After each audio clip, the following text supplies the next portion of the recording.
గారు మొదటి పత్రి రజనీ గారు హైదరాబాద్ నుండి అడుగుతున్నారు. ప్రకటన గ్రంథం 14వ అధ్యాయం 3వ వచనం వాక్య ప్రకారం క్రొత్త కీర్తన యొక్క ప్రత్యేకత ఏంటి అని ప్రశ్న అడుగుతున్నారండి.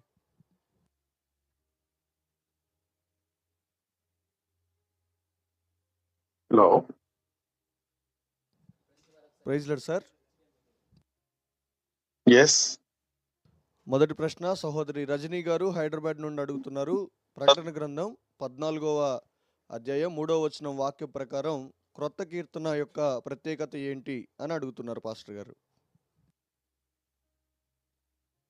కీర్తన ప్రత్యేకత అంటే ఏంటమ్మా? మీకు దేవుని స్తుతించండి, ప్రభుని గనపరచండి, నూతన కీర్తనలతో, నూతన మనసు. దానికి ప్రత్యేకత నూతన మనసు, నూతన హృదయం, నూతన పాటలు, ప్రభుని గనపరచడం నూతనంగా. రిఫ్రెష్ అంటాం కదా, రిఫ్రెష్ అవ్వండి అంటాం కదా. అలాగే ప్రార్థనలో దేవుని గనపరుస్తూ, ప్రభును మహిమపరుస్తూ, నూతన విధానంలో ఇంకా ఆసక్తితో చూడండి. ఒక నూతనం అనేటువంటిది ఏం కలిగజేస్తుంది? మనుషులు ఆసక్తి కలిగజేస్తుంది, ఒక నూతనత్వం. మరి ఏదో పాత కీర్తనలు పాడొద్దని కాదు దీని అర్థం. కొత్త కీర్తన అంటే ఆయన ఎప్పుడు నూతన కార్యములు చేయవాడు. ఆయన ఎప్పుడో ఏదో కార్యం చేశారు, మీరు బతకండి రా అంటలేదుగా దేవుడు. అనుదినము ఆయన నూతన దినాన్ని ఇస్తున్నాడుగా. ఈ రోజు నూతన దినమా, పాత రోజు అయితే నూతన దినం కదా. మరి అనుదినము ఆయన నూతనంగా, ఆయనకు వాత్సల్యత పుట్టుచున్నది, కనికరం చూపిస్తున్నాడు, దయ చూపిస్తున్నాడు. మరి ప్రజలైన మనల్ని కాపాడుతూ నడిపిస్తున్నాడు. ప్రతిదినం ఒక నూతనత్వాన్ని ఇస్తున్నాడు దేవుడు. కాబట్టి నూతన కీర్తనతో, క్రొత్త కీర్తన అని చెప్పి అన్ని పాత కీర్తనలు పాడకూడదు, అలాంటిది పాత బైబిల్ వాడకూడదు అనకూడదు. మనం నేర్చుకున్నవన్నీ కూడా ఇంకా నూతనంగా ప్రభుని కనపరుస్తూ, ప్రభుని మహింపరచమని దాని అర్థం. దానిలో ఏదో రహస్యం దాగి ఉంది, అసలు అందులోనే సమస్త మర్మం ఉందని చెప్పి అయోమయం బోధకులు ఉన్నారు. వాళ్ళ బోధలు విని మోసపోకండి. సత్యవాక్యాన్ని పట్టుకున్నారు, ప్రార్థన చేయండి, దేవుడిని ఇంకా ఆసక్తిగా ముందుకు సాగండి, ప్రభుని అడగండి, ప్రభు నడిపిస్తాడు. God bless you. ఈ మధ్య చాలా మంది కొన్ని మాటలు వాడడం, దానిలో ఏదో మర్మం ఉంది అని విశ్వాసుల్ని భ్రమపరచడం, విశ్వాసులు దానికి సమాధానం చెప్పలేకపోతే, మీకు తెలియదు, మీ బోధకులు మీకు నేర్పించట్లేదు, మా దగ్గరికి వచ్చేయండి, మా దగ్గర రహస్యాలు ఉన్నాయి, మాకు అన్ని ప్రత్యక్షతలు వస్తాయని చెప్పి మోసం చేస్తున్న మోసగాళ్ళు చాలా మంది వచ్చారమ్మా. వారి విషయాల్లో అటువంటి వాటిని నమ్మి మీరు మోసపోకండి. వాక్యం యెహోవా యందు భయభక్తి గలవానికి ఆయన తానెవరో బయలుపరుస్తాడంట. కాబట్టి యెహోవా యందు భయభక్తి గలవానికి ఆయన రహస్యాన్ని దాచుంచట్లా, బయలుపరుస్తాడు. వాక్యం చదవండి, బైబిల్ చదివి ప్రార్థన చేయండి. ఎవరో కొండల్లోనో అడవిలో ఉన్న వ్యక్తికో, లేకపోతే ఎవరో నాకు మాత్రం బయలుపరిచారు, ఇంకెవరికి బయలుపరచలేదు, ఈ మర్మాలు మాకే వస్తాయి, ఇంకెవరికి రావనే వాళ్ళు కొంతమంది ఉన్నారు. బావిలో పడిన కప్పల్లాగా. వాళ్ళు సెల్ఫ్ డబ్బా తప్ప ఏముండదు అక్కడ. ఓకే, మిగిలిన వాళ్ళు ఎవరికి ఏమీ తెలియదు, మాకే ప్రత్యక్షత వచ్చింది, మాకు మాత్రమే దేవుడిస్తున్నాడు అంటే వీళ్ళు యేసుప్రభు వారి మేనల్లుడు అని ఫీల్ అవుతారు అనమాట. మేనల్లుడు, మేనమామను అని. యేసుప్రభు వారికి మేనల్లుడు, మేనమామను ఏముండరు. అందరూ ఆయన పిల్లలు. ఆయన భయభక్తి కలిగి ప్రభుని సేవించే కొలది ప్రభు అన్ని విషయాలు బయలుపరుస్తాడు. విశ్వాసంతో ప్రభుని వెంబడించండి. God bless you. Thank you pastor గారు. తర్వాత ప్రశ్న సిస్టర్ మహేశ్వరి గారు హైదరాబాద్ నుండి ప్రశ్న అడుగుతున్నారు. ఆర్థిక సమస్యలు ఎక్కువగా ఉండటం వల్ల కొన్ని నెలలుగా నేను దేవునికి దశంభాగం ఇవ్వలేకపోతున్నాను. అయితే అన్నీ కలిపి ఒకేసారి ఇవ్వవచ్చా అని ప్రశ్న అడుగుతున్నారు. అమ్మా, దేవుని ఇది ఇక్కడ ఏదో మీరు నేను నేరం చేస్తున్నాను, అపరాధం చేస్తున్నాను అన్నట్టు ఫీల్ అవ్వకండి. కృతజ్ఞతతో బలవంతంగా కాకయు హృదయంలో నిశ్చయించుకున్న ప్రకారం ఇమ్మని ఉంది. ఓకే, దేవుని సన్నిధిలో ప్రార్థిస్తున్న మనం హృదయంలో నిశ్చయించుకోవాలట. ప్రభు నీ పరిచర్కి ఎలా ఇవ్వాలని ప్రభు మన హృదయాలను ప్రేరేపిస్తాడు. ఆ విధంగా చేయండి. ఒక నేరారోపణ అంటే మేము హృదయాల్లో అపరాధ భావం పెట్టుకొని ప్రార్థన చేయకండి. నేను ఇవ్వలేదు, లాస్ట్ మంత్ ఇవ్వలేదు కాబట్టి దేవుడు నన్ను చాలా కోపంగా ఉన్నాడు, 2 నెలలుగా ఇవ్వలేదు కాబట్టి చాలా కోపంగా ఉన్నాడు దేవుడు. ఇలాంటి ఆలోచనలు పక్కన పెట్టి దేవునికి ప్రథమ స్థానం ఇద్దాం. దేవా, ఇదిగో నీ చిత్తం నెరవేర్చేలా సాయం చేయమని ప్రార్థన చేసుకుని వెళ్ళండి. ప్రభు మన అనుగ్రహించినప్పుడు ఆయన పనిలో మనం ముందుండడం ప్రయత్నించేద్దాం. గుప్పులు విప్పినప్పుడు ప్రభు తన గుప్పులు విప్పి ఆశీర్వదిస్తాడని విశ్వాసంతో చేయండి. అసలు కానుకలు ఇవ్వాలంటేనే విశ్వాసం ఉండాలి. ప్రభు నా కానుకలు అంగీకరిస్తాడు, నేను చేస్తున్న నా కష్టార్జితాన్ని ఆస్వాదిస్తాడు, ఇంతకన్నా అధికమైన దీవెనలు నన్ను అడుగు పెట్టిస్తాడు. ఈరోజు నేను ఈ స్థితిలో ఉన్నాను, రేపు ఇంకా అధికమైన ఆశీర్వాదాలు అడుగు పెడతాను అనేటువంటి ఒక విశ్వాసం కలిగిన వాళ్ళు కానుకలు ఇవ్వగలరు. అబ్రహాము విశ్వాసంతోనే ఇచ్చాడు. తన కలిగిన వాటన్నింటిలో దశంభాగములు ఇచ్చి దేవుని కనపరిచాడు. తన కొడుకు అదే నేర్పాడు, మనవడు కూడా అదే నేర్పాడు. మనవడు ప్రార్థన చేస్తూ అంటాడు యవనస్తులుగా ఉన్నప్పుడు, ప్రభువా నేను వెళ్ళే దారిలో నాకు తినటకు ఆహారం, కట్టుకోవడానికి వస్త్రము, ఉండడానికి నివాసం కలిగజేస్తే నీవు నాకు ఏది ఇచ్చినా దానిలో ప్రథమ స్థానం, అదే దశమ భాగం అర్పిస్తానంటాడు. ఇది దేవుడు పెట్టింది. సంతోషంగా చేశారు. క్రొత్త నిబంధనలకు వచ్చినప్పుడు హృదయంలో నిశ్చయించుకునే ప్రకారం చేయమని 2 కొరింథీ 9వ అధ్యాయం 7 నుండి 10వ వచనం వరకు. ఓకేమా? God bless you. కొంతమంది విదేశాల్లో ఉంటారు, వాళ్ళు అక్కడ పని చేసుకుంటూ ఉంటారు, వాళ్ళు పంపలేరు. ఎందుకంటే కొన్నిసార్లు వాళ్ళకి ఇబ్బందిగా ఉండొచ్చు, పంపించే అవకాశాలు లేకపోవచ్చు. అలాంటి వారు, నేను 1 సంవత్సరం అంతా కష్టపడి పని చేస్తున్నాను, ప్రతి నెల నేను దశమ భాగం తీసి పక్కన పెట్టాను, అది ఒకే మారు తీసుకొచ్చి ఇవ్వాలనుకుంటున్నాను. మీరు దేవునికి ఇవ్వాలనుకున్నారు, దేవుని పని నిమిత్తం అంతే. మీకు దేవునికి మధ్యలో ఉన్న బంధం, దీనిలో మధ్యలో మనుషులు ఎవరు రాకూడదు. మీకు దేవుని పట్ల ఉన్న, దేవుని సేవ పట్ల ఉన్న కృతజ్ఞత భావంతో మీరు చేస్తున్నారు, చేయండి. That's it. దాని గురించి మూడో వ్యక్తి ఏమన్నా మనుషులు ఇంకెవరి మాటలు పట్టించుకోదు. మీరు దేవుని పనికి ఇవ్వాలనుకున్నారు, చేయొచ్చు. ఎలా ఇవ్వాలన్నా అలా ఇవ్వడానికి ప్రభు మీ హృదయాలను ఎలా ప్రేరేపిస్తారో చేయండి. God bless you. Thank you pastor గారు. అదే సహోదరి మరొక ప్రశ్న కూడా అడుగుతున్నారు. వారికి 2 కుమారులు ఉన్నారంట, 5-6 సంవత్సరాలు కలవారు పిల్లలు ఉన్నారు. వారికి ఆటిజం, అదేవిధంగా బలహీనలతో బాధపడుచున్నారని, మాటలు రావు అని తెలియపరుస్తున్నారు పాస్టర్ గారు. వారి గురించి ప్రార్థన చేస్తున్నాం. అయితే ఒక పాస్టర్ గారి దగ్గరికి వారిని తీసుకెళ్ళినప్పుడు వారు ప్రార్థన చేసి, మీ యొక్క కుమారుడిని దేవుడు బలంగా వాడుకుంటున్నాడు, అద్భుత రీతిగా సేవలో ఉంటాడని ప్రవచనం కింద తెలియపరిచారంట. ఆ ప్రవచనాలు నమ్మవచ్చా అని సహోదరి ప్రశ్న అడుగుతున్నారండి.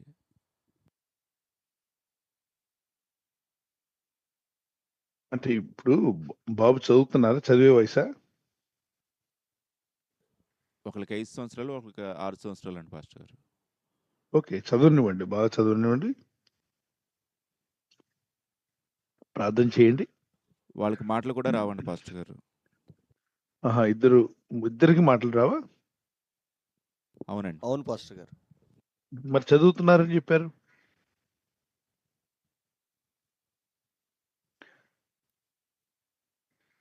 వినబడలేదు. అమ్మా మీ ఆడియో అన్మ్యూట్ చేసి మాట్లాడండి సోదరి. పాస్టర్ గారు, పెద్ద కుమారుకి 5 years పాస్టర్ గారు, చిన్న కుమారుడు 3 years. ప్లే స్కూల్ కి పంపిస్తున్నాను పాస్టర్ గారు. ఓకే మా. స్పీచ్ చిన్న బాబుకి. ఇద్దరికి స్పీచ్ లేదమ్మా? ఇద్దరికి ఇంకా స్పీచ్ రావట్లేదు పాస్టర్ గారు. పెద్ద బాబుకి ఆటిజం అని డయాగ్నోస్ చేశారు. ఇక్కడ బోయినపల్లి దగ్గర. మీరు అంటే వివాహాలు జరిగినప్పుడు మేనరికమా? కాదు వివాహం కాదు పాస్టర్. కాదు కదా, మేనమామ కాదు, మేనమామ వరుస అట్లా కాదు కదా, లాంగ్ రిలేషన్ కాదు కదా. కాదు పాస్టర్. Okay, so right. ఇలాగా చాలా చోట్ల ఈ మధ్య మనం అటు కాలిఫోర్నియా వెళ్ళినా, లాస్ ఏంజల్స్లో కానీ, శాన్ హోజేలో కానీ, ఇటు వాషింగ్టన్ డీసీలో, న్యూజిలాండ్, మరి ఆస్ట్రేలియా, ఏ ప్రాంతానికి వెళ్ళినా ఒకళ్ళ ఇంట్లో 2 పిల్లలుంటే, 3 పిల్లలుంటే, కనీసం 10 ఫ్యామిలీలో ఒకళ్ళైనా ఇలాగ ఆటిజంతో బాధపడుతున్నట్టు వింటున్నాం. ఇంతకుముందు ఇంత ఉండేది కాదు. ఎక్కడో ఒక పిల్లలు అలా ఉండేవారు. గ్రామం అంతట్లో 1-2 ఉండేవాళ్ళు, గ్రామం మొత్తాన్ని కలిపితే. ఇక్కడ 10 కుటుంబాల్లో ఒకళ్ళు ఆటిజంతో బాధపడడం ఏంటి? ఇక్కడ ఏదో జరుగుతుంది. మరి దాని గురించి మనం డాక్టర్లం కాదు కాబట్టి డాక్టర్లకు తెలిసి ఉండొచ్చు. కొన్ని వ్యాక్సిన్స్, పిల్లలకి ఇచ్చే వ్యాక్సిన్స్లో కొంతమంది పిల్లలకి అవి పడట్లేదేమో అని ఒక అపోహ కూడా, అంటే ఒక డౌట్ కూడా రైజ్ అయింది. అది కొన్ని చోట్ల తిరుగుతుంది. మంచి ఆరోగ్యకరంగా దేవుడు బిడ్డలను ఇస్తే అనేక రకాల వ్యాక్సిన్లు ఇచ్చేస్తున్నప్పుడు వ్యాక్సిన్లు ఏదో రివర్స్ అయ్యి ఆ బిడ్డలకు ఆటిజం వచ్చేస్తుందని చెప్పి కూడా అన్నారు. అది ఏది రివర్స్ అవుతుంది, కొంతమందికి ఎందుకు పడుతుంది, కొంతమందికి ఎందుకు పట్టలేదు.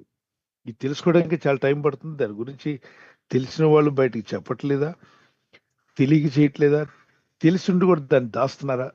ఈ విషయాలు బయటికి రావాలి. దేవుడు అన్ని బయలుపరిచే రోజు వస్తుంది. ఏదేమైనా పేరెంట్స్కి ఎంతో దుఃఖం. పిల్లలు మాట్లాడలేకపోయినా, నడవలేకపోయినా, ఆటిజం అంటే ఇంకా గుండె పగిలేంత బాధ. ఏం చేయాలి? ఆ బిడ్డ చుట్టూ తిరుగుతూనే ఉండాలి. వాడు బ్రెయిన్ ఏమో చిన్న బిడ్డలాగా ఉండిపోతుంది, వయసు ఏమో పెరిగిపోతుంది. ఏం చేయాలో అర్థం కాని పరిస్థితి.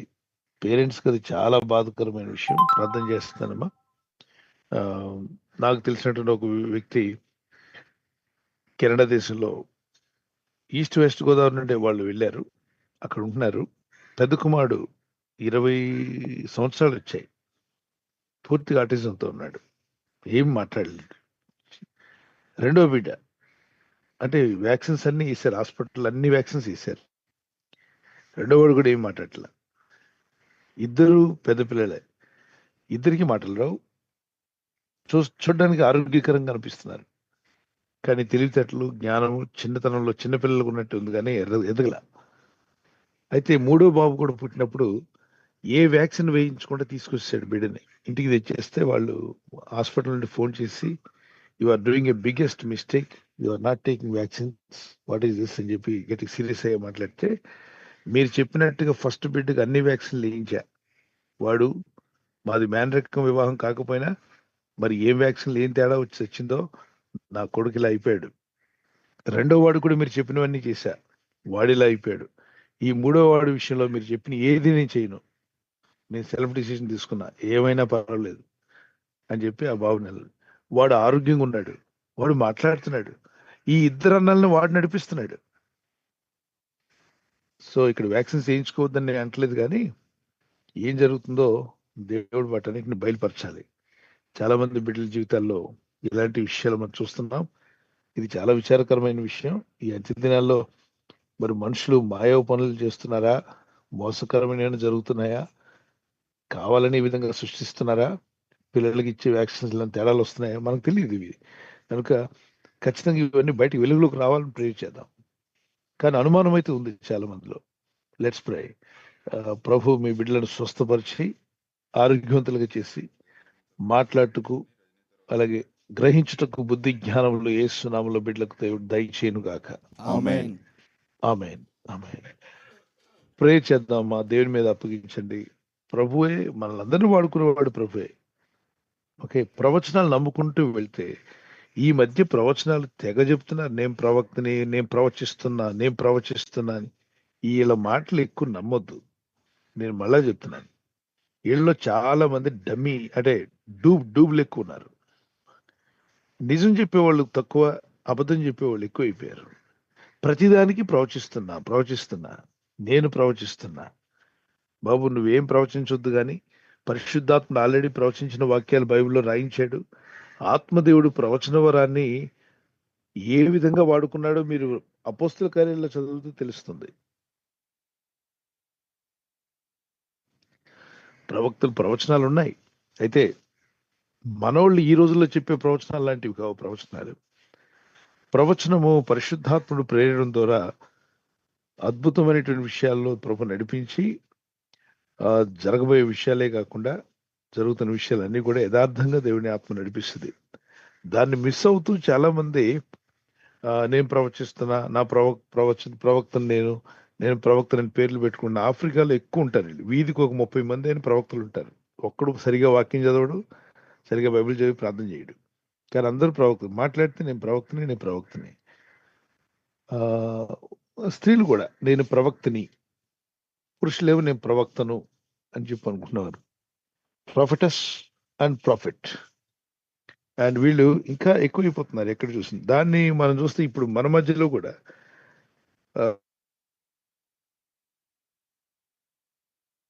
ప్రవక్తల్ని వెతకండి. మీరు వెతకవలసింది పరిశుద్ధ దేవుని వాక్యాన్ని వెతకండి. ఈ అంత్యదినాల్లో మనం జీవిస్తున్నాం. అప్పుడంటే బైబిల్ లేదు, పాత నిబంధనలో రాజులు కూడా అడిగేవాళ్ళు, ప్రవక్తలు ఉన్నారా ఇక్కడ, ఎవరు ఏలియా వంటి ప్రవక్తుడు ఉన్నాడా, ఏలియా లేకపోతే ఏలియా దగ్గర పనిచేసే ఎలీషా లాంటి ప్రవక్త ఉన్నాడని అడిగేవారు. ఎందుకని అప్పుడు బైబిల్ లేదు వారి చేతుల్లో.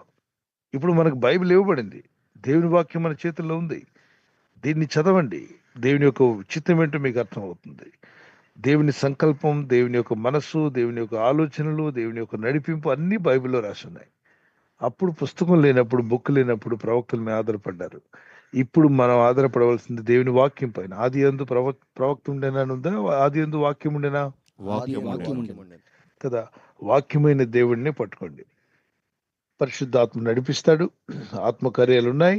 కానీ ఎక్కువ మంది 90% వరకు ఇష్టం వచ్చినట్టు ప్రవచనాలు చెప్పేవాళ్ళు ఎక్కువైపోయారు. అవి ఎందుకు అరుస్తారో తెలియదు, ఎందుకు కేకలేస్తారో తెలియదు. తిన్నగా వాక్యం చెప్పొచ్చు కదా. సర్వలోకానికి వెళ్ళి సర్వసృష్టికి ప్రవచనాలు చెప్పమన్నాడా, సువార్త చెప్పమన్నాడా? సువార్త సువార్త. చెప్పమన్నారు. కదా. సువార్త చెప్తే రక్షణ కలుగుతుంది. నేను ప్రవచిస్తే ఆపండి మీ ప్రవచనాలు ఆపి తిన్నగా సువార్త చెప్పండి. ఆత్మలు రక్షించబడతాయి, వాళ్ళు దేవుని మార్గంలో నడిపించండి. పరిశుద్ధాత్మ దేవుడు వారిని ఇంకా బలపరిచి వాడుకొని దేవుని రాజ్యం, పరలోక రాజ్యం వెళ్ళేదాకా నడిపిస్తాడు. మొన్న ఈ మధ్య వైరస్ గురించి దేవుడు ఏం చెప్తున్నాడు, చైనాలో పుట్టిన వైరస్ గురించి దేవుడు ఏమంటున్నాడు? ఆ వైరస్ రాకముందే చెప్పొచ్చు కదా నువ్వు వైరస్ వస్తుందని. కరోనా టైంలో ఒక్కడు చెప్పలా. ప్రవక్తలు చాలా మంది నాకు తెలుసు, ప్రవక్తలను వాడబడుతుందని చెప్పినాడు. ఒక్కడు కూడా కరోనా వస్తుందని చెప్పలా. పైగా ఈ ప్రవక్తలందరూ మీటింగ్లు పెట్టుకున్నారు. ఏప్రిల్లో, మేలో ప్రవక్తలు మీటింగ్లు పెట్టుకున్నారు. మీటింగ్ డేట్లు ఇచ్చారు, మీటింగ్స్ డేట్స్ ఇచ్చారు. లాక్డౌన్ వస్తుందని వీళ్ళకి తెలియదా? అంటే వీళ్ళు నిజమైన ప్రవక్తలు కాదా? నిజమైన ప్రవక్తలు అయి ఉంటే వీరికి ఎందుకు తెలియలేదు లాక్డౌన్ రాబోతుందని? 2020లో మార్చిలోనే లాక్డౌన్ పడుతుందన్న విషయం, అప్పుడు బయటికి ఎవరు వెళ్ళకూడదని ఏప్రిల్ మేలో ఈ విషయం మరి ప్రవక్తలు మాకు అన్నీ తెలుస్తాయి, దేవుడు అన్ని బయలుపరుస్తాడని చెప్పుకున్నారు కదా గొప్పలు. మరి మీకు ఎందుకు బయలుపరచలేదు? అంటే మీరు చెప్పింది అబద్ధమా? మీరు మీటింగ్స్ డేట్స్ కూడా ఇచ్చారు కదా, మరి లాక్డౌన్ అయినప్పుడు మీటింగ్స్ జరగలేదు కదా. మరి నేను ప్రార్థన చేసి డేట్ ఇచ్చానని చెప్పారు, దేవుడు నాతో మాట్లాడాడని చెప్పారు, అందుకే ఈ డేట్లు ఇస్తున్నానని చెప్పి అన్నారు. మరి అవన్నీ ఏమైపోయాయి? అటువంటి మళ్ళీ సమర్థించుకుంటారు, ఏదో మాట చెప్పి సమర్థించుకుంటారు. సమర్థించుకుంటూ అబద్ధంలాడుతూ పోవద్దు. దేవుని ప్రజలు, సేవకులు కూడా ఉన్నారు. మళ్ళా చెప్తున్నాను, మన దేవుడు యథార్థవంతుడు. యథార్థంగానే బతకాలి. ఉన్న మాటని చెప్పండి, లేని మాటని చెప్పొద్దు. ప్రార్థన చేయండి. ఒకవేళ ఎవరైనా తప్పుగా మన మీద నిందలు మోపితే దేవునికి అప్పగిద్దాం. ఉంటారు కొంతమంది మనుషులు, వాళ్ళ మీద వీళ్ళ మీద నిందలు మోపేవాళ్ళు, ఫాల్స్ అలిగేషన్ చేస్తూ ఉంటారు, లేని మాటలు పలికేవాళ్ళు ఉంటారు. మీకు నిజంగా యథార్థంగా దేవుడు ఆ కృపనిచ్చాడా? అయితే ఆ విషయాలు జరుగుతున్నాయా మీ జీవితంలో? అయితే మీరు ముందుకు వెళ్ళండి. మరి విశ్వాసులతో నేను చెప్పేది ఏంటంటే, ప్రవక్తలను వెతకొద్దు, దేవుని వాక్యాన్ని వెతకండి. కృత నిబంధనలో వాక్యం చదవండి, ప్రార్థన చేయండి, ప్రభు మీద ఆధారపడండి. ప్రవక్తలు వెతుక్కుంటూ పరిగెత్తొద్దు. పాత నిబంధనలు వెళ్ళారు కదా, నువ్వు పాత నిబంధన కాలంలో ఉన్నావా, కొత్త నిబంధన కాలంలో ఉన్నావా? కొత్త నిబంధన కాలంలో. కదా. మరి ఈ నిబంధన కాలంలో బైబిల్ ఇవ్వబడి ఉంది. పాత నిబంధనలు ఎందుకు వెతికారు ప్రవక్తల్ని? బైబిల్ లేదు వాళ్ళ చేతుల్లో, దేవుని సంకల్పాలు వాళ్ళ చేతుల్లో లేవు. దేవుడు ధర్మశాస్త్రం ఇచ్చినప్పటికీ అది సినగోగ్ అంటే సమాజ మందిరంలో ఉండేది. అక్కడికి వెళ్ళే చదువుకుంటే గానీ వాళ్ళకి అర్థం కాదు, ఇంట్లో ఉండేది కాదు. ఇప్పుడు దేవుడు మన ఇంట్లో ప్రతి ఒక ఇంట్లో 4-5 బైబిళ్ళు ఉన్నాయి. అవునా? అవునండి. వాక్యం చదవండి. God bless you. ప్రభు మీ పిల్లలందరినీ దీవించి వాడుకున్నాడు గాక.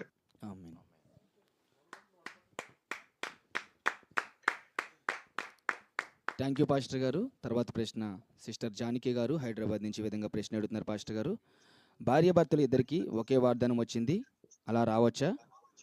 అలానే 10వ భాగము విడదీసి 2-3 పాస్టర్ గారికి ఇవ్వవచ్చా అని విధంగా ప్రశ్న అడుగుతున్నారు పాస్టర్ గారు. మా బైబిల్లో ఉన్న వాగ్దానాలు ప్రింట్ చేస్తారు. మొత్తం మహా అయితే 460 వరకు వాగ్దానాలు ప్రింట్ చేసి ఉంటారు. వాటిని రిపీటెడ్గా కూడా వచ్చే అవకాశం ఉంది కొన్ని వేల మంది తీసుకున్నప్పుడు. కానీ కొంతమంది ఓన్లీ ఒక 50 వాగ్దానాలే ప్రింట్ చేస్తారు. ప్రింట్ చేసినప్పుడు అక్కడ 200-300 మంది ఉన్నారు అనుకోండి, మరి డబల్ వస్తాయి కదా. దానికి దీనికి సంబంధం లేదమ్మా. మీరు ఏదో దేవుని వాగ్దానం పట్టుకొని విశ్వాసంతో ప్రేయర్ చేయండి, విశ్వాసంతో ప్రార్థన చేస్తూ ముందుకు వెళ్ళండి, అంతే. దాని గురించి వాగ్దానం ఇలా ఉంది కదా, కాబట్టి ఇద్దరికి ఒకే వాగ్దానం రావచ్చా? అలాగే అసలు ఏంటది? మీరు ఆ విధంగా అనుకోకూడదు. దేవుని వాక్యాలు అవి. దేవుడు ఆల్రెడీ వాగ్దానం రాయించి ఇచ్చాడు బైబిల్లో. క్రీస్తు యేసునందున్న వారు ప్రార్థన చేయండి. దేవుని వాగ్దానం పట్టుకొని ప్రార్థన చేయండి. ఇప్పుడు సంవత్సరం అంతటిగా ఒక వాగ్దానం సరిపోతుందా? కాదే. అనేక వాగ్దానాలు నమ్మి ప్రార్థన చేస్తూ ఉంటాం కదా. రోజుకు ఒక వాగ్దానాన్ని మనం కృపావార్తగా తీసుకొని రోజు ధ్యానించట్లా దేవుని వాగ్దానం అని. కనుక మీరు ఏదో ఒక వాగ్దానం వచ్చింది, ఇక దాని మీద నేను ఉండిపోవాలి జీవితాంతం, అలా లేదమ్మా. దేవుని వాక్యాలు చదవండి, ప్రార్థన చేయండి. అది ఒక ఎంకరేజ్మెంట్గా తీసుకోండి, అంతేగాని దాని మీదే బేస్ అయిపోయి ఈ సంవత్సరం అంతా ఆ ఒక్క వాగ్దానమే ఉంటుంది నాకు, అలా లేదు. ఓకే, గ్రహించుకోవాలి దేవుని బిడ్డలు. అదేవిధంగా దశమ భాగము 2-3 పాస్టర్ల గారికి విడదీసి ఇవ్వవచ్చా అని ప్రశ్న అడుగుతున్నారు పాస్టర్ గారు. ఆ, మనము చూడండి, దశమ భాగం అనేది దేవునిది, నాది అన్నాడు ప్రభు. నాది అన్నప్పుడు అంటే దేవుని సేవ, పరిచర్య, సువార్త పని, ఆత్మలక్షణ కార్యక్రమం, ఓకే, వీటికి వెళ్ళాలి. గలతీ 6:6 ఏమన్నాడంటే, వాక్యోపదేశం పొందువాడు వాక్యోపదేశం చేయువానికి అన్ని విషయాల్లో పదార్థములు ఇమ్మన్నాడు, మంచి పదార్థాలు ఇమ్మన్నాడు. అంటే ఇప్పుడు ఉదాహరణకి మీరు వాక్యం నేర్చుకుంటున్నారు అనుకోండి, పలానా దగ్గర అటెండ్ అవుతున్నారు, వాక్యం వింటున్నారు, విని బలపరచబడుతున్నారు. ఆ దైవజనుడు చెప్పిన వాక్యం మీకు ఎంతో బలాన్ని చేకూర్చింది, విశ్వాసంలో పురుకొల్పేలా చేసింది, ప్రార్థనలు ఎదిగేలా చేసింది, దేవునితో కనెక్ట్ అయి ఉండేలా చేసింది. ఎస్, వారి బోధనలు మీకు ఉపయోగపడినప్పుడు, వారు ఉపదేశించిన ఉపదేశాలు మీ ఆత్మీయ జీవితానికి ఉపయోగపడినప్పుడు అక్కడ ఇవ్వండి. ఎందుకంటే అక్కడ మనం మేలు పొందుకున్నాం, వాక్యంగా కనెక్ట్ అయ్యాం, దేవునితో ఎదగలుగుతున్నాం. ఓకే, అక్కడ ఇవ్వండి. నేను అందరికీ ఇస్తానంటే ప్రపంచంలో చాలా మంది సేవకులు, అందరికి పంచగలమా? ఇవ్వగలమా? ఎటు ఉపయోగపడకుండా అయిపోతుంది. కనుక 4-5 భాగాలు చేస్తాను, ఆయన కొంచెం ఈయన కొంచెం ఇస్తాను. కొంతమంది అడుక్కునే వాళ్ళు కూడా ఉంటారు, ఆయన కొద్దిగా ఇవ్వండి అమ్మా, నాకు కొంచెం ఇవ్వండి అమ్మా. అదేంటి? అది కరెక్ట్ కాదు పిల్లరా, దేవుని బిడ్డలారా. దేవుని సన్నిధిలో ఎక్కడ మీరు వాక్యంతో బలపరచబడుతున్నారు, దేవుని సేవలో ఎదుగుతున్నారు, ఎక్కడ మీ ఆత్మీయ జీవితానికి జీవం పొందుతున్నారు, అక్కడ ఇవ్వడం మంచిది. ఓకే, ప్రభు కృప మీకు తోడే ఉండుగాక. ఆమేన్.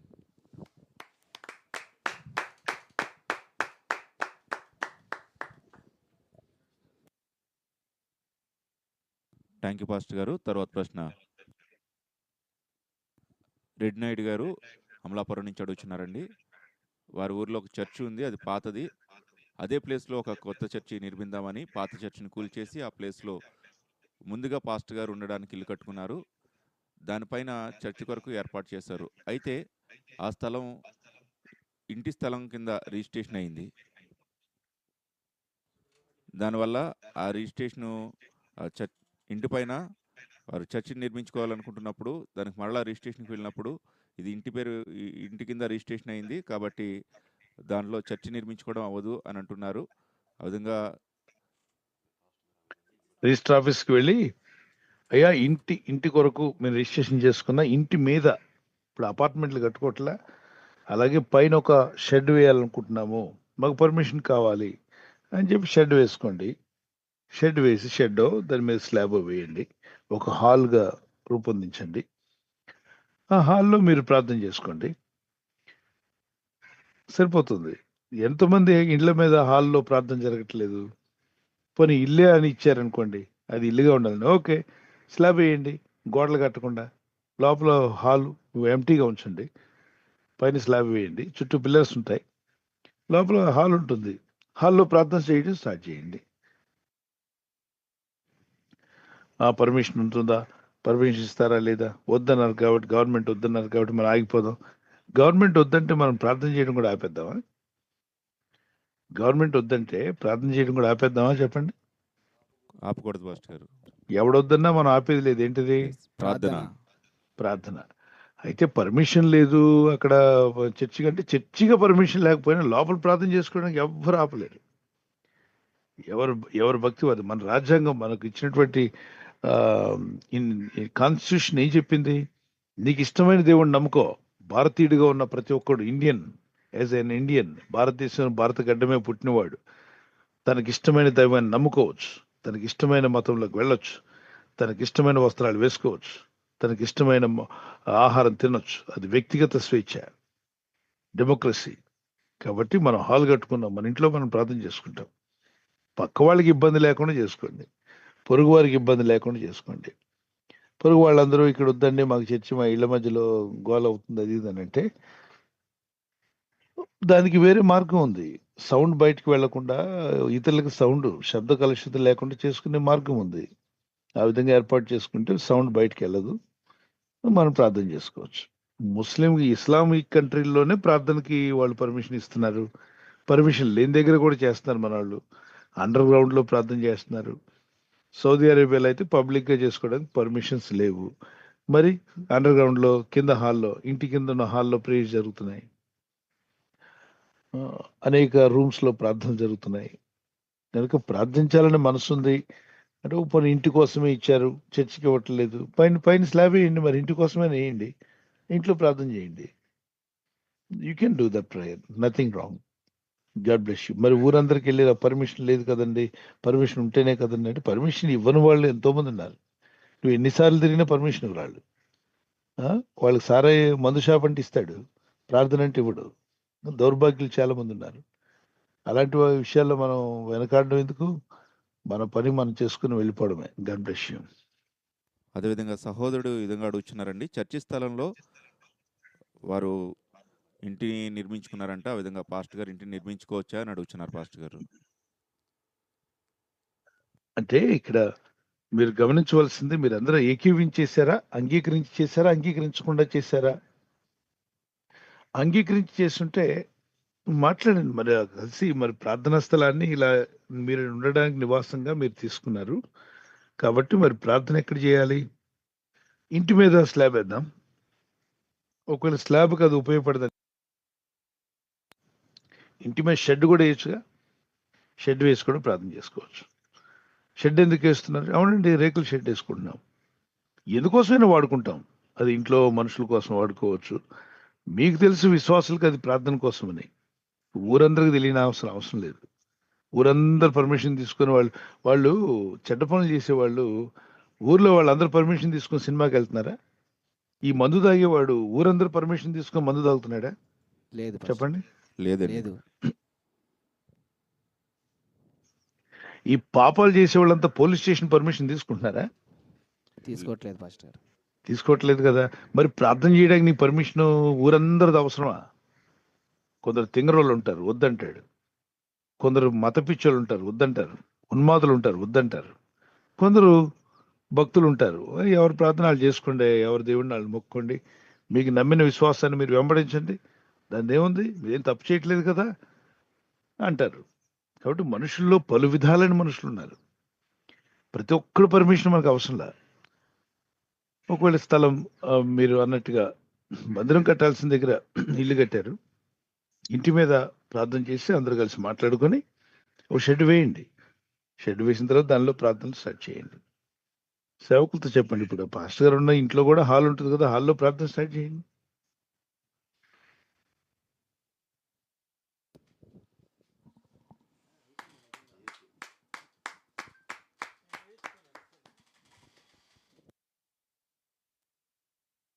థ్యాంక్ యూ పాస్టర్ గారు.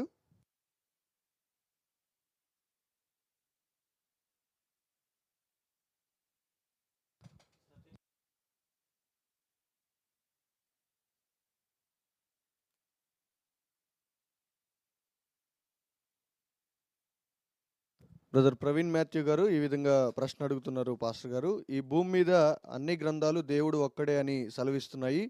ఆ సత్యమే యేసు దేవుడు ఒక్కడే అని బైబిల్ సెలవిస్తుంది కదా, మరి అందరూ ఎందుకు గ్రహించలేకపోతున్నారు అని ప్రశ్న అడుగుతున్నారండి.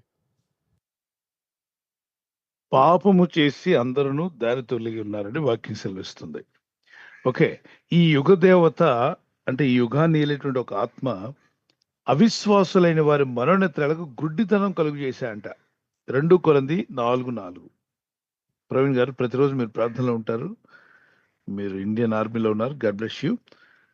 మన దేశం కొరకు పోరాడుతున్నారు, మంచిది. మీలాంటి సేవకులు సైనికులందరినీ దేవుడు మీ కుటుంబాలను రక్షించాలని మా ప్రార్థన, బలపరచాలని. చూద్దాం 2 కొరింథీ 4:4 చదవండి. దేవుని ఎందుకు స్వరూపి అనేక మంది గ్రహించలేకపోతున్నారు? దేవుని సత్యాన్ని ఎందుకు గ్రహించట్లేదు? నిజదేవుడిని ఎందుకు తెలుసుకోలేకపోతున్నారు? చదవండి. దేవుని స్వరూపి అయి ఉన్న క్రీస్తు మహిమను కనుపర్చు సువార్త ప్రకాశము వారికి ప్రకాశింపకుడు నిమిత్తము ఈ యుగ సంబంధమైన దేవత అవిశ్వాసులైన వారి మనోనేత్రాలకు గురుడితనము కలుగజేసెను. ఏం కలుగు చేసింది? గురుడితనం. ఎవరికట గురుడితనం ఉంది? ఇప్పుడు గుడ్డతనికి ఏమైనా అర్థం అవుతాయా? చూపిస్తే. అదిగోండి ఏనుగు ఇలా ఉందంటే గుడ్డతనికి అర్థం అవుతా? ఏనుగు అర్థం కాదు పాస్టర్ గారు. నువ్వు ఎన్ని చెప్పినా తన ఊహ లేదు అనుకుంటాడు. కళ్ళు తెరిచినప్పుడు అరే ఇది ఏనుగు, అది తొండం, అది కాలు, అది కొమ్ము, అది చెవి అని అర్థం చేసుకుంటాడు. గుడ్డితనంలో ఉన్నప్పుడు చాలా విషయాలు అర్థం కావు. తానేదో అనుకుంటాడు. తను అనుకున్నది నిజం కాకపోవచ్చు. ఎందుకంటే అతనికి కళ్ళు లేవు కాబట్టి. సో అందుకే ఎవరు అంటుంటారు హ్యాపీ మ్యారీడ్ లైఫ్ అంటే భార్య ఏమో మూగుదవ్వాలంట, భర్త ఏమో గుడ్డోడు అవ్వాలంట. భర్త గుడ్డోడు అనుకోండి, ఆవిడ అందం గురించి ఏం పట్టించుకోడు. భార్య మూగుదనుకోండి, ఏం గోల పెట్టి ఊరికే కేకలిస్తూ ఉండదు, భర్త చెప్పినట్టుగా చేస్తూ వెళ్తున్నది అని చెప్పి అలాంటి వాళ్ళని చేసుకోకండి. అంటే మూగోళ్ళని గుడ్డోళ్ళని చేసుకోవాలని నేను అంటలేదు. దాని అర్థం ఏంటంటే అర్థం చేసుకోవాలి. గుడ్డితనం వల్ల ఏం కనబట్టలేదు, దీనికి ఏం తెలియదు, సత్యాన్ని గ్రహించలేడు. మరి ఈ గుడ్డితనం కలుగు చేసింది ఎవరంటే ఈ లోకానిలో ఒక ఆత్మ. ఈ లోకాన్ని ఏళ్తున్న ఆత్మ ఒకటి ఉంది. ఆ ఆత్మలు మనుషుల హృదయాలు, మనసులకు గుడ్డితనం. ఎవరికి? అవిశ్వాసులే. అంటే ఎన్ని చెప్పినా నమ్మనుండి అవిశ్వాసం అంటారు. ఎన్ని చెప్పినా, మంచి విషయాలు చెప్పినా అంగీకరించిన వాడిని మూర్ఖుడు అంటారు. ఒకసారి చెప్పినా వినలేదు, రెండోసారి చెప్పినా వినలేదు, 4 సార్లు చెప్పినా వినకపోతే వారు మూర్ఖుడా, ఎందుకు వింటలేదు నువ్వు, వాడు మూర్ఖుడండి, ఎన్నిసార్లు చెప్పినా వినిపించుకోడండి అంటారు. మూర్ఖత్వం ఎందుకు వచ్చింది అతనికి? గద్దింపు వినడు, మూర్ఖంగా వెళ్తారనమాట. అలాగనే అవిశ్వాసులు, ఎన్ని చెప్పినా వినని వాడిని ఏమనాలి? అవిశ్వాసి. నువ్వు అవిశ్వాసంలో ఎవరైనా ఉంటే ఆ వ్యక్తికి ఎన్ని చెప్పినా అర్థం కాదు. ఈ స్పిరిట్ అతను గుడ్డితనం కలుగు చేస్తుంది, ఈ లోకాన్ని ఏలే ఆత్మ. కాబట్టి సత్యాన్ని గ్రహించలేడు. విశ్వసించాడు అనుకోండి, ఇది నిజమే కదా, నా కొరకే కదా ప్రభు అని దేవుడు చేసిన గొప్ప కార్యమని, అప్పుడు ఆ గుడ్డితనం తొలగిపోతుంది. కళ్ళు పెట్టిన పొరలు ఊడిపోయినట్టుగా గుడ్డితనం తొలగిపోమని సత్యాన్ని గ్రహిస్తాడు. గ్రహించి రక్షణలోకి వచ్చేస్తాడు. అది విషయం. యెషయా 53:6 మనలో ప్రతివాడు తనకిష్టం అతిక్రమాలు చేసుకుని ఎవడికి ఇష్టమైన దారిలో వాడు వెళ్ళిపోయాడంట. పైగా పడిపోయిన ఈ యొక్క ఏంజల్స్, పరలోకం నుండి పడిపోయిన ఏంజల్స్ ఏంటంటే వాటికి ఒక కోరిక ఉండేది, పరలోక రాజ్యంలో దేవుళ్ళు అవ్వాలని ఆశపడ్డాయి. మరి దేవుడు ఉండగా అవి దేవుళ్ళు ఎలా అవుతాయి? కాబట్టి అవి చేసిన పాపానికి తోసివేయబడ్డాయి.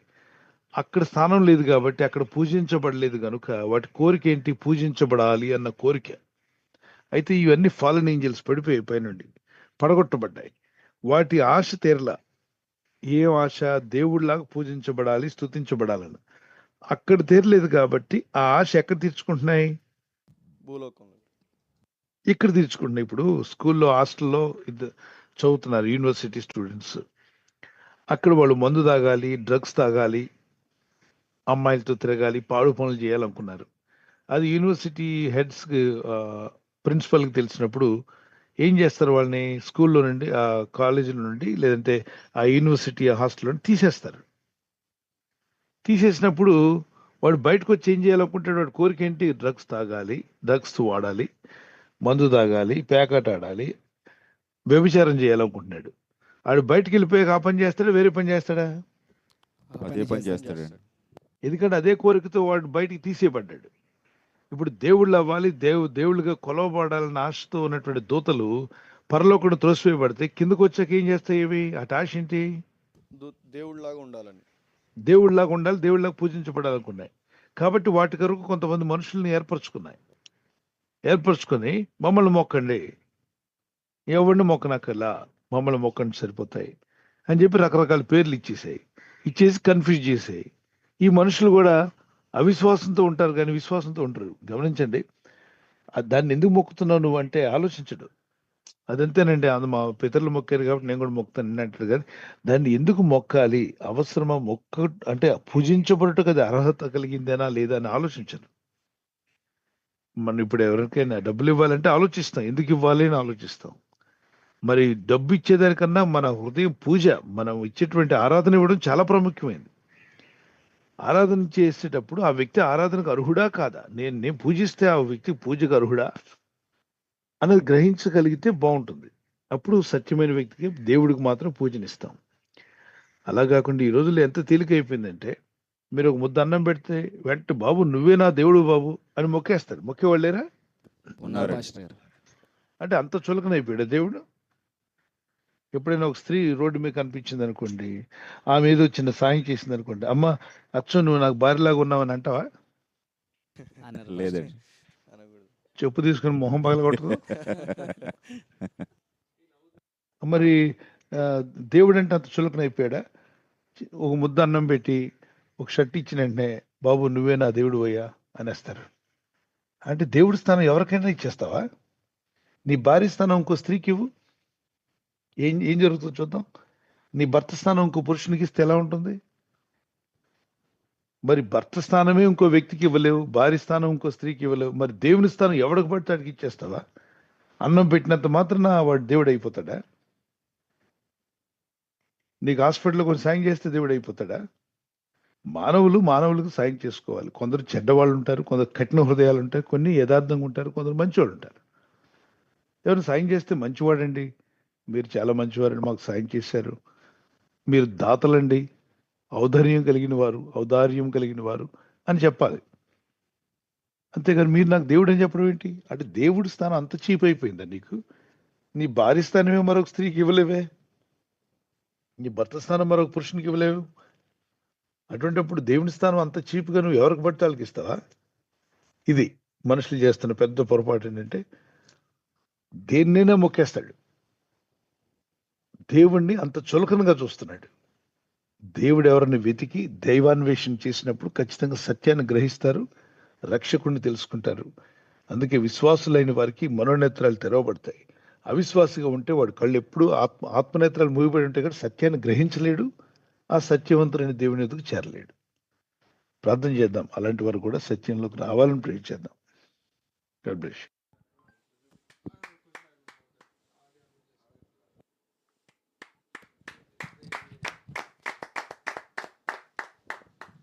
థ్యాంక్ యూ పాస్టర్ గారు.